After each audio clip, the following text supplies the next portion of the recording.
China కూడా ఇప్పుడు insect sized చిన్న పురుగు చిన్న ఇన్సెక్ట్ సైజ్డ్ రోబోస్ తయారు చేస్తుంది. ఈ రోబోస్ ఇంకా ఎక్కువగా ఈ బయో రోబోస్ కానీ ఇంకా డెవలప్మెంటల్ స్టేజ్లో ఇంకొన్ని ఉన్నాయంట.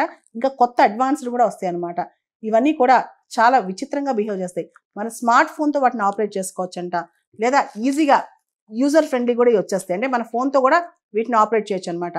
చిన్న బాడీలో సోఫిస్టికేటెడ్ ఇంజనీరింగ్ ఇన్ఫ్రాస్ట్రక్చర్ అనమాట. అంటే చిన్న బాడీలో అద్భుతమైన ఇంజనీరింగ్ ఇన్ఫ్రాస్ట్రక్చర్, ముఖ్యంగా పవర్ యూనిట్స్ కావచ్చు, కమ్యూనికేషన్ హార్డ్వేర్ కావచ్చు, సెన్సర్ ప్యాకేజెస్ కావచ్చు, కంట్రోల్ ఎలక్ట్రానిక్స్ కావచ్చు, ఇవన్నీ కూడా చిన్న బాడీలో పెడతాయి. వీటికి 2 వింగ్స్ ఉంటాయి, ఎల్లో కలర్ వింగ్స్, చిన్న చిన్న ఆకులాగా చిన్న లీవ్స్ ఉంటాయి అనమాట. దానికి థిన్ బ్లాక్ బాడీ ఉంటుంది. ఈ బ్లాక్ బాడీలో అన్ని అమరుస్తారనమాట.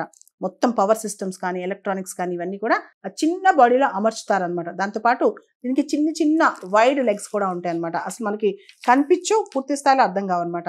వీటన్నిటినీ కూడా చాలా డిఫరెంట్ ఇంజనీరింగ్ డిసిప్లైన్స్లో టెక్నాలజీస్ వాడి ఈ బయో ఇన్స్పైర్డ్ డిజైన్స్, ముఖ్యంగా బయోమిమిక్రీ అంటాం. మనం చూస్తే కనుక కింగ్ ఫిషర్ బర్డ్ బీక్ వాడి ఈ బుల్లెట్ ట్రైన్స్ ఏ విధంగా ఇన్స్పిరేషన్ పొందినాయో, అదేవిధంగా హమ్మింగ్ బర్డ్స్ ఇన్స్పిరేషన్తో హోవర్ డ్రోన్స్ ఎలా తయారు చేశారో, అదేవిధంగా మస్కిటోస్, ఇన్సెక్ట్స్, ఫ్లైస్ ఇన్స్పిరేషన్తో చాలా చిన్న డ్రోన్స్ అనమాట.